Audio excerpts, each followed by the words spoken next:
are good? Yeah. Anybody have any terrible experiences that can tell me about? Anybody not have their luggage yet or anything? Like my shirt? What are you pointing at? Like my shirt? I do love your shirt, I'll say that much. Yeah, Nice. yes. It's about this much too short. Yeah. Oh, is it? It's an extra large in Italy. It's like most of the shirts. It's an extra large in Italy, and it's nice. Is it? I know the children- feeling. I went to an Italian store yesterday, 2 days ago, and they were like, "Oh, you extra large," and I was like, "Thank you." And I put it on, and it was a long. I was like, "I didn't know it was a short sleeve shirt." He's like, "It's not." I don't know why he was French. It's not. I don't know what that accent was, but I'm gonna turn that fan on. Last night we were at dinner, and Rob spilled some wine on his shirt. And I was like, "Oh no!" And he really wanted to save the shirt. Like, he really, really wanted to get the white shirt. He wanted to get the wine out of the shirt. He was talking about it in It the was car. it was a white shirt. So everybody was like, Red wine. All over. this morning, you know, I'm sitting next to him. 18 hours later, he's still talking about it. He's like, "Hey, the shirt. Do you guys think it's got a chance? Like, do you think maybe?" And me and Tim and Jensen were all like, "No." And he said, "Guys, don't sugarcoat it. Just be honest with me. You think I have a chance?" But last night, he spills some wine on it and takes it off immediately. He starts putting salt on it or something. And Jared gave him his shirt. And Rob earlier in the day had also lost the sole of one of his shoes. Well, in all fairness, he didn't completely lose it. I think like this much came off, and so it was like the hangnail. It's like and you flapping. pull, and it goes like that far up. He just ended up pulling the entire thing off. When he left the restaurant, he had been drinking, and he was wearing Jared's shirt. The taxi cab driver was like, he walked into the taxi, and the taxi driver was like, no, I have no money. I have no money. He looked like He had one shoe flopping, and it looked like he was wearing a kimono. It was a proud moment. yeah, when in Rome. Good call. Awesome. Before we just talk about Rob's clothing for the rest of the day, we're gonna start out. I'm gonna go with yellow flowers. Thank you. Hi. First of all, thank you so much for being here. Thank you. And I have the honor to start us off with a profound question for the both of you. Whoa. And it might be best answered after a few drinks. We'll be back in 15 minutes. Yeah. Go right ahead. And the question is, if you had to sacrifice one of your eyes for all the wisdom and knowledge in the world, would you do it? Oh, I thought it was going to be which eye would it be?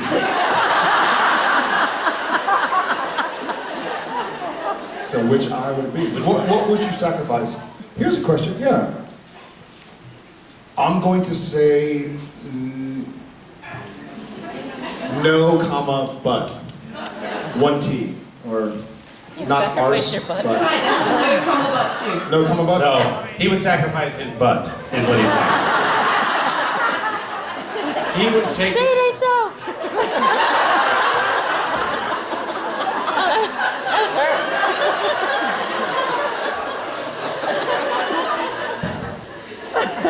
My mic cut out right there. I don't know. Tim, would you all? Pop out an eyeball Yeah, for all the wisdom and knowledge in the world? yeah.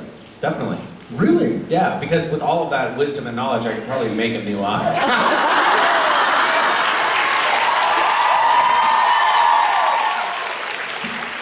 So that's a bit like the vampire question, though, isn't it? Like, is eternal life a blessing or a curse? It is. I feel like, I'm sorry to keep interrupting. I feel like part the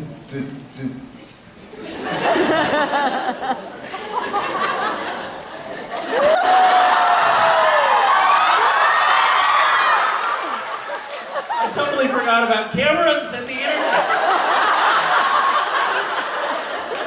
Sorry, we don't share pictures. next year we're gonna be sending a picture like this.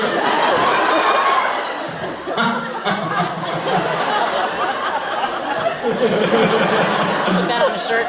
I feel like the journey. I feel like the journey to get the wisdom and the knowledge is where the wisdom and the knowledge comes from. You know, like I don't think it's an answer. I think it's the asking of the question. So, my one-eyed friend over here, I would just ask him. Misha, what's up? How's your eye? Cool. Hey, what is the square root of 1 point? I don't know why the question I would be asking is about square roots. You could probably use a calculator for that. But I would basically be your Siri. You would just Right. be, That's hey, right. Misha, do I turn left or right? left. Or no, right, No, right. Shit, sorry. I had a really great idea for an app the other day, which I'm going to share with you. It would be called something like Real World Directions. I like already. And it's like Google Map directions where it says, you know, the voice says, in 500 meters, turn right. But it would be up a little bit ahead, I think. There's a tree. I think you're gonna go right. No, not right. Left. So the directions would talk to you like that, and it'd be an automated. Isn't that great? Wouldn't that be It'd good? be like, and if you hit the train tracks, you've gone too far. Shit, sorry, you've gone too far. You're about to get rear-ended by the truck behind you. The phone would talk to you and say, shit, I'm sorry, I'm not really familiar with the area. I think maybe we should pull over and ask someone. See, my version, I've talked about a different driving app where they just consistently keep you updated. So it's not like you're driving and you look at your phone and it's like, okay, I'm on the highway for 10 miles. It's going to update me when I'm half a mile away from the exit. Mine would just be like, it would be Bluetooth, so you wouldn't have to touch it. But once you're on the highway, every 3 or 4 seconds, keep going straight. Keep going straight.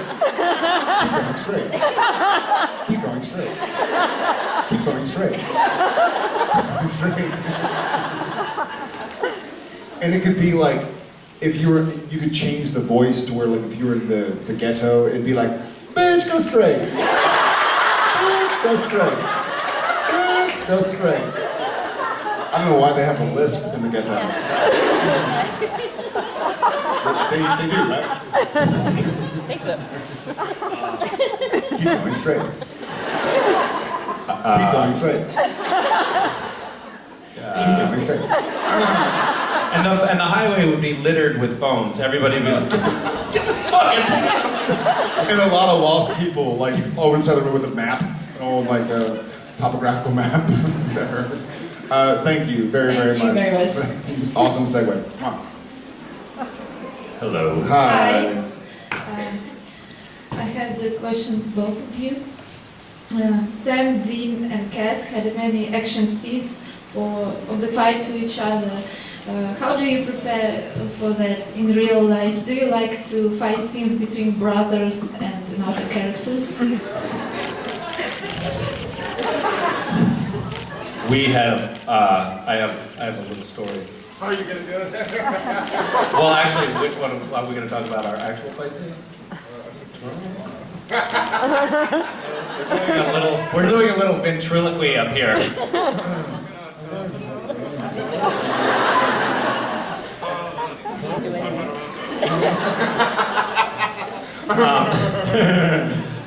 No, we don't fight. How do you prepare? In real life? Well, there's a couple of quick stories that come to mind. One is Toronto. Is that? Should we talk about that? We just had. It was a harmless little.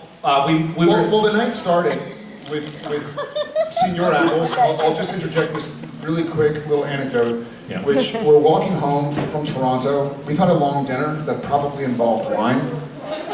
And Jensen, for Was some it reason, wine or tea that we had that night? I Yeah, can't remember. that's, I think it was a lot of tea. And Jensen, for whatever reason, looks at me and goes, slap me in the face. I'm not one to be told twice, so I rear back and he's like, oh, dude, pulls out half a tooth. So it's like, I didn't mean like that. And I was like, you said slap me in the face, man. I'm loose, like what am I doing? So, then I carried on. Yeah, just so you know. So that was the spirit with which we went into a wrestling match. Like that had just happened, and we were like, you know what we should probably do right now? We should move the coffee table in the hotel room, and we should just, you know, try to kill each other. Sounds logical. Makes sense to me. And we did. We really wrestled pretty seriously. Pretty vigorously. Pretty vigorously. There was one point when, and we'd had so much tea that we really couldn't feel. We couldn't really feel anything anymore. And and I was like, you know, I'm wrestling Jared, and Jared is, you know, he's a little guy. And at one point, he had me pinned, and he was pushing on my arm in some way, but you know, a normal person would have been like, all right, I tap out, I'm done. But I was like, Misha doesn't have those. fuck him, I'm not gonna tap out. I'm not tapping out. And so he kept going, and then there was a sound that came from my elbow. A couple. They're like 2 or 3 It was pounds. like, and Cliff was like, that's it! Cliff came from the sidelines and removed Jared because there was an audible sound from my elbow. It wasn't a big deal. Like 6 months later, it was almost back to normal. I think I went up to Misha maybe a week or 2 or 3 or 4 later when he worked again. And I was like, dude, that was a wild night. I put up my hand to like get my high five, and he was like, you gotta go higher than this right now. And I was like, No, but you had like a I bruised rib. bruised rib, and Jensen had like a big scab over his whole face from a rug burn. And a broken tooth. I was hurting too. My elbow was hurting. Yeah, my hip and ribs. Yeah, we did a was fun. good job. It's an interesting wrestling match when the smallest guy in the room weighs 180 pounds. Like that's usually when damage can be done. Right, that's how we prepare for stage combat. There was a scene where I think that you were Gadriel or something. You were coming. We were in this kitchen, and I had to do one punch to knock you out.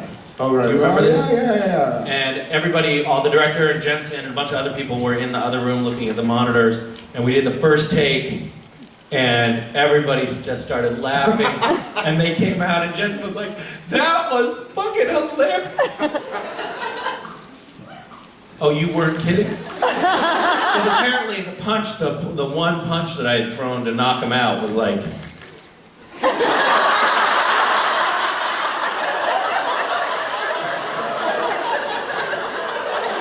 They were like, oh dude, total gag reel material. Oh, for real this time. Misha was like, what?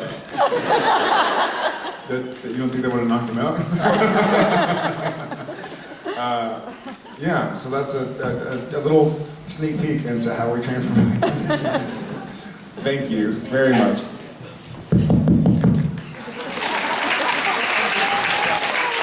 Hi. Hi. I had a question about Sam and Cass. What would have happened if they went to solve the case in India, Russia? Oh, wow.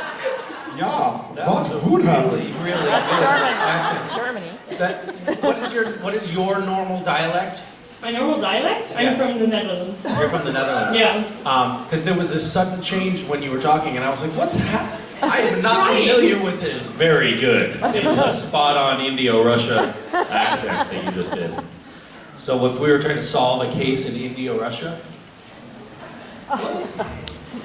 I think, for me, I think this one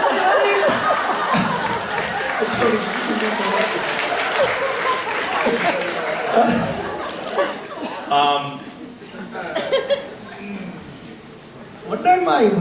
India Russia? What is that? Everything gets gumbled up in my head because what I'm doing is very, very lost. I am around all these Italian people and pasta and pizza and whatnot. But we would do really good in the Russia. Because we would have a combination of Russian pancakes and curry paste. Pancakes and curry paste?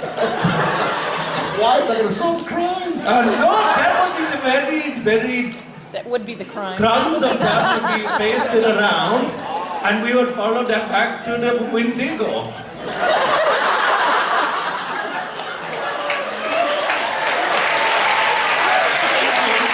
I can't say anything better. Thank you.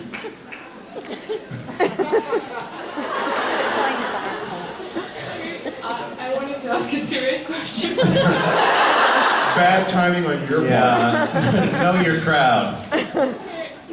So the question was actually about the Cass and Sam relationship. And if these two characters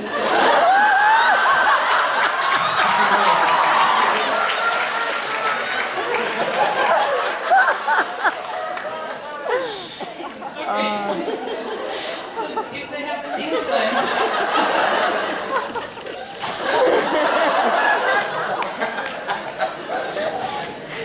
If they had incest, what did you say? That's what I heard. We're busy messing around over here, and all of a sudden I'm like, wait a minute, I think she I think she said incest. Did she say incest? She said it. I used the word influence. That's not what it sounded like you said. Would it be Sastiel or Cam?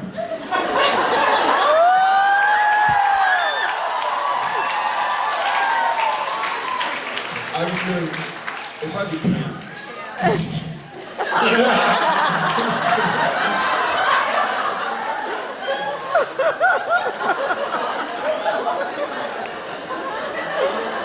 Carry on, incest is awesome.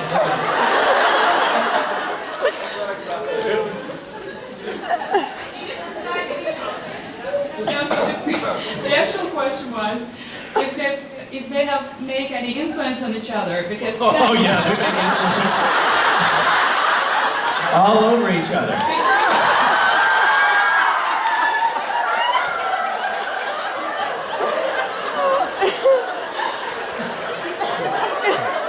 Is that what you call it? that's actually is called Sastiel.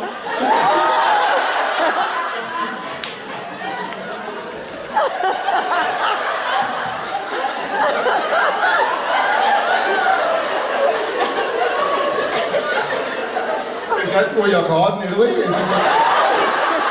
Oh man, they're really hitting it off. They're gonna make influence on each other. I'm sorry. I'm sorry.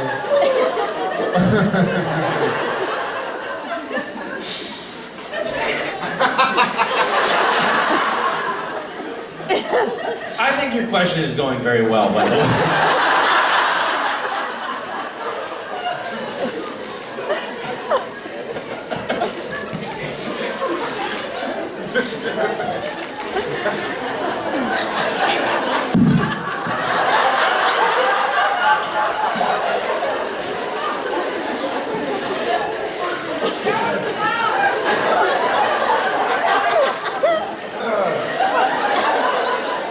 Insane. Okay.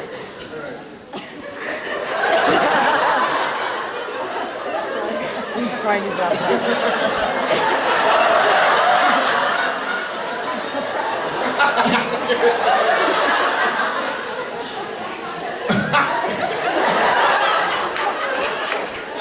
Is this it?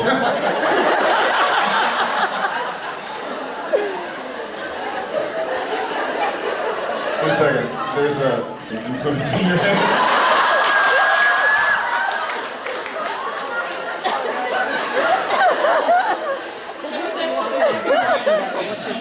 That was the first part? Was it... Wait a second. She's like, okay, you understood the first part.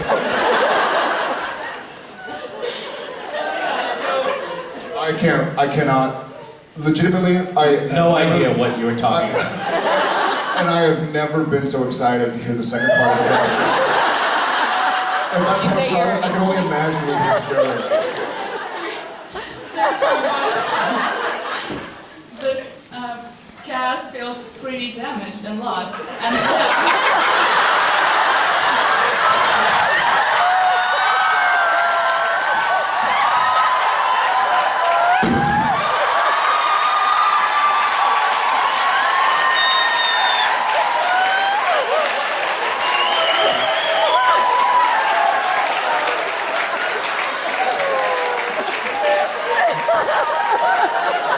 Don't you mean Sam feels pretty damaged? After Cass has influenced him?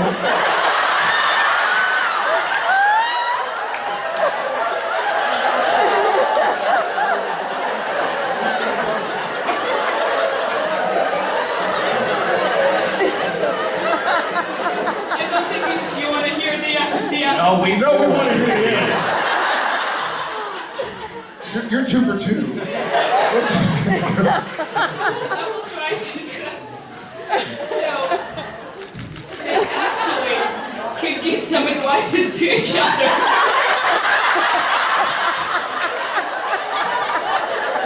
To kind of help each other. To get over the situation. You mean like a reach around?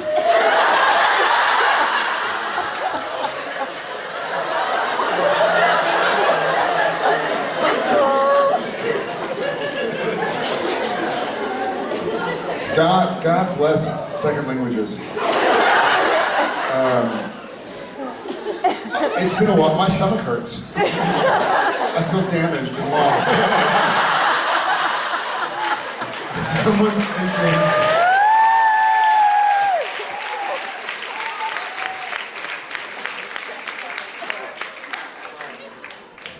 I'm just going to say, yeah. Definitely. Until they're just too tired to do it anymore. Until they're...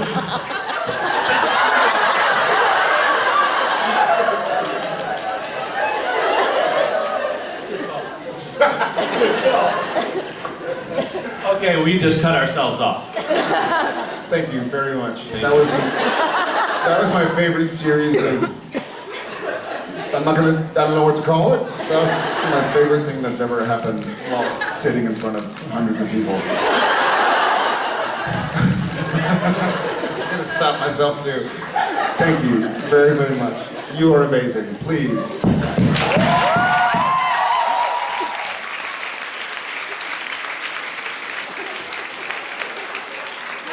In hindsight, the best part of the entire charade was, this is going to be a serious question. What a great setup. Hi there. I apologize for my Beat next that. question. I have a question for Jared. Yeah, go The in. other day, Misha said he would like to see this vacation season where maybe Sam could give Cass a well-deserved massage. Would he influence him? I don't know your opinion on this. I think we just heard all Yeah, we're...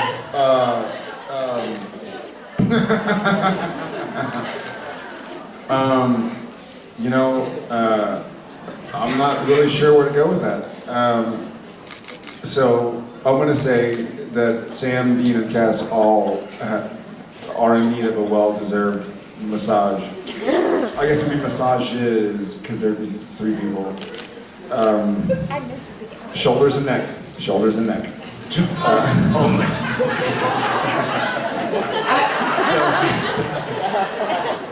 I bet there are many people who would volunteer for that. Yeah? Any advice? Advices? No. She's like... We have a volunteer, a massage volunteer here.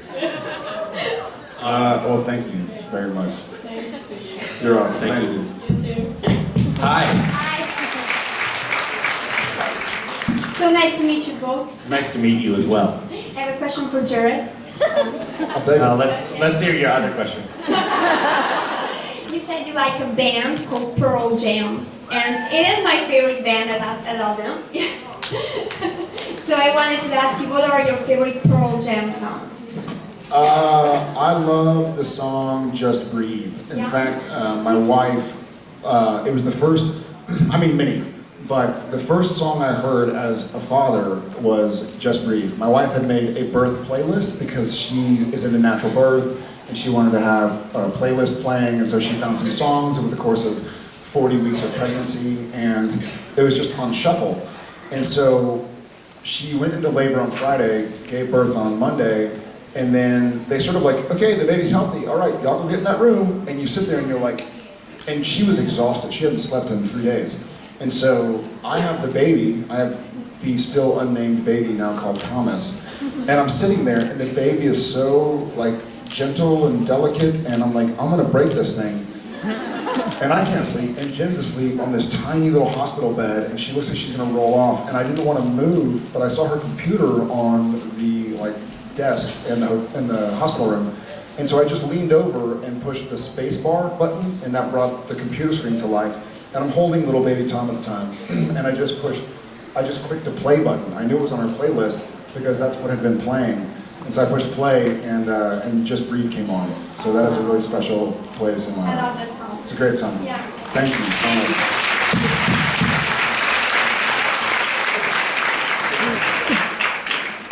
Hi. Hi. I have a question for Jared. I'll take it. If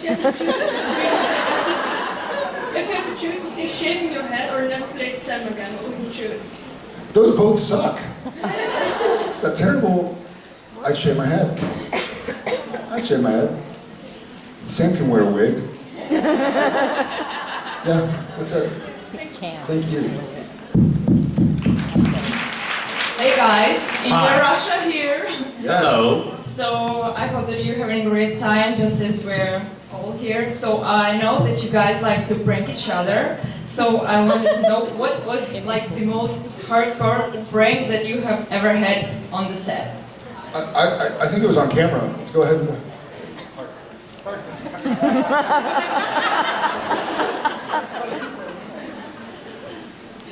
Yeah, I heard that. I think probably the most hardcore prank was actually caught on camera. And my friend here was directing, and we really wanted to get him with whipped cream pie in the face. But he's faster than he looks. He's wily. And so I knew I had to do it quickly.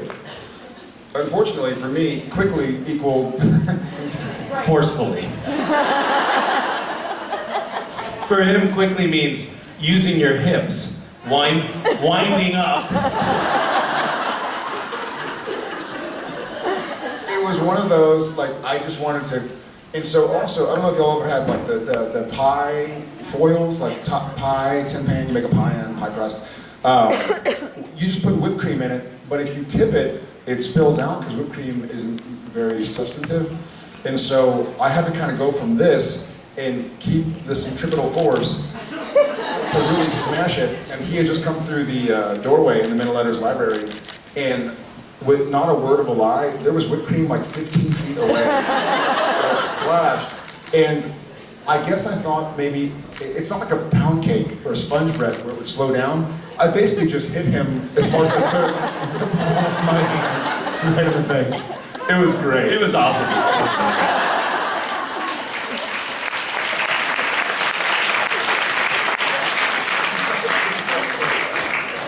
That entire week was a week of utter fear for me because Jensen and Jared had been scheming. You had a list or something, right?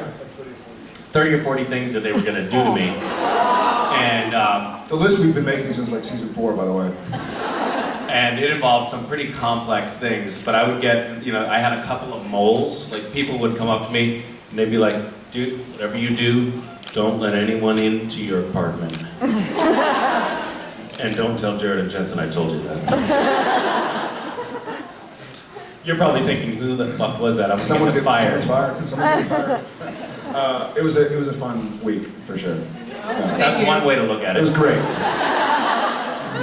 It was my favorite week of filming. It was Awesome, I could do it not again. a great experience. I could do it If we're being tomorrow. honest, it was terrible. It'll be great. Do it. No, Yes. no. Says the Ruski.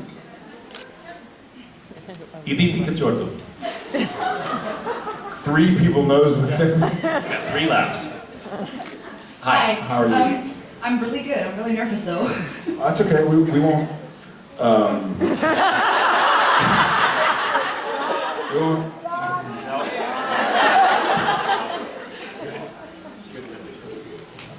I was wondering what. We're not gonna. I was wondering what song do you think think describes Sam and Cass the best? Is that like Sandy? Girl, You Know It's True by Millie Vanilli. Either that or I Can't Go For That. All my notes. I think you nailed it. Yeah. How do you talk to an angel?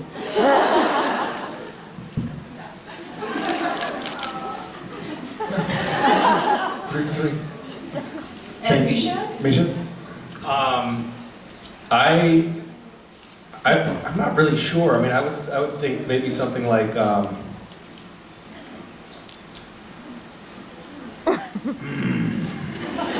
there's a song that that my kids really like, which is my Anaconda.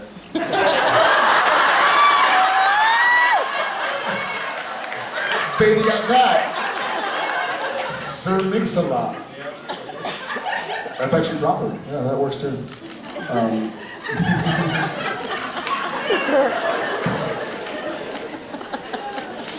Thank you very much. Thank you.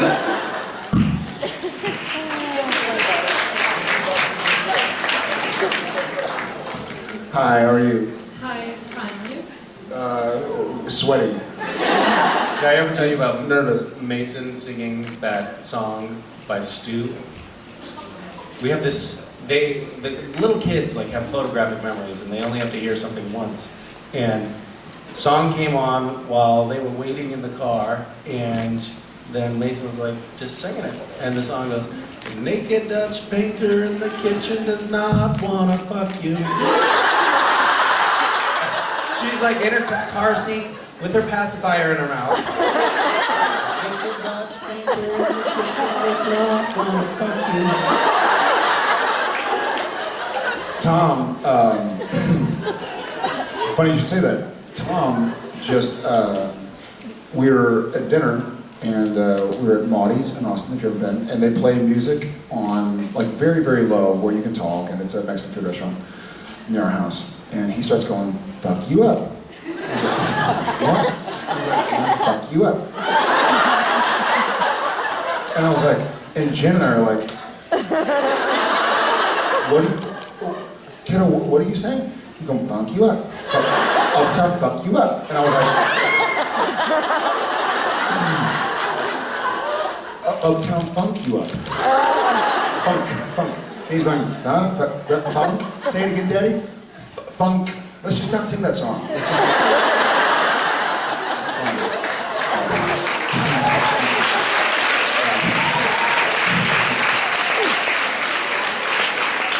Sorry, go ahead. My question is, which one of the villains from Supernatural do you like the most? This question is for the both of you, and if there's She's one, here somewhere. and if there's one which your least favorite, if there is one. I always personally thought Ruby #2 was pretty hot. She's somewhere. I don't know where she is. Me too.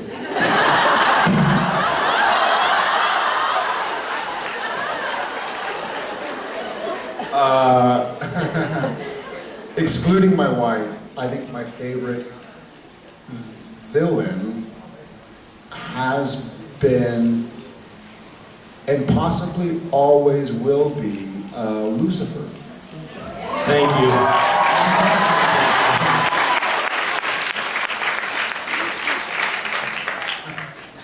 Yeah, thank you.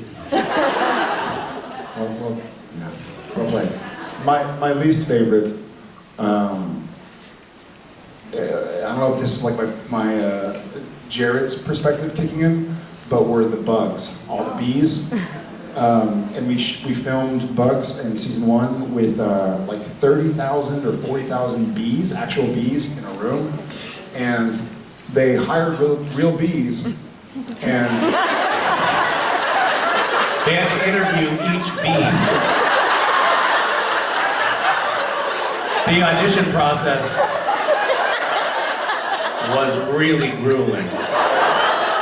I don't like that one. but it was exciting. I mean, the buzz in the room.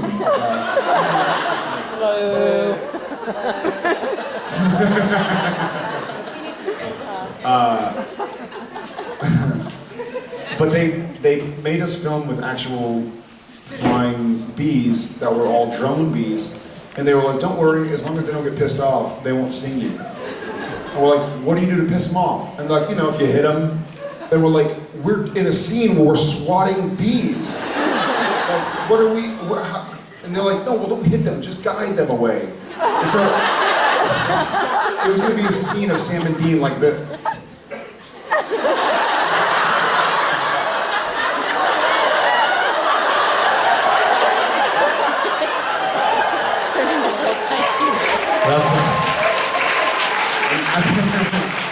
And we were like, no, if a bee flies at me, I'm gonna swat it. And so we did, and we all got stung. And then we watched the episode, and we were like, oh, it looks good. And we're like, yeah, they CGI'd all the bees in. We're like, what? Like, yeah, they had to use computer animation to put bees in because the actual bees didn't show up on camera. So we're all sitting there like getting stung, and we finally watched it like, oh, we had to use CGI anyways. Like, why did we all get stung with bees? And here's another fun part. When you film with a bee, at least in our world, they have to test to see if you're allergic to bee stings. So what they do to test to see if you're allergic to bee stings is they sting you with a bee. Not a word of a lie. They get giant tweezers like you see like insects and stuff being caught with, and they grab a bee and they put a little piece of wire mesh on your arm, and they're basically holding the bee and the tweezers, holding the wire mesh on your arm, and you're sitting there like, what am I doing with my life? This is weird. And they put the little bee stinger in through the wire mesh and sting you. And you're like, ow, that sucks. Like, why? Okay. And they're like, well, we gotta look. And I guess the wire mesh just makes sure like the poison or something doesn't all go into your arm, but you still get stung with a bee. And so you're sitting there like, I'm literally just holding my arm out to get stung by a bee. So that sucked. That's my opinion. Mr. Misha? Were they union or non-union bees? I'm not at liberty to say. Okay. I don't know what I actually agree with Lucifer Pellegrino's thank you. version. No, thank you. Pellegrino's. No, thank you. Pellegrino's. Oh, that's great. And Lucifer, you guys. The white suit and stuff. Yeah, thanks, man. And least favorite that's a challenging one. I hear that Bugs was a lot of fun. You guys have talked about that very fondly for a long time. Gosh, I guess Mark Shepard. No, that's an actor on the show.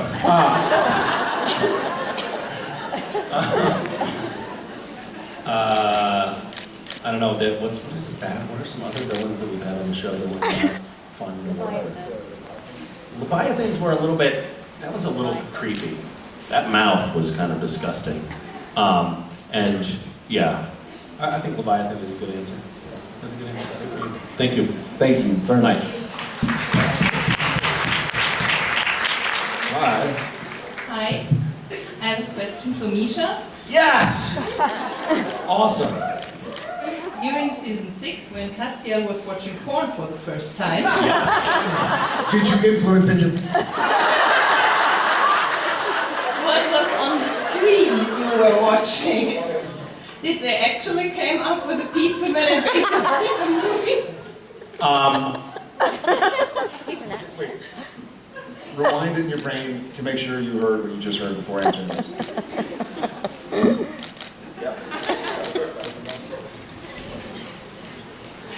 Will you say it again? If it actually was a pizza man and babysitter porn on the screen, or what you were watching during the film. Slightly different wording this time?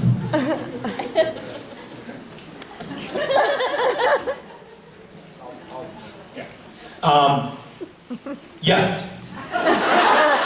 Whenever you see a screen, like a monitor, like when we're filming,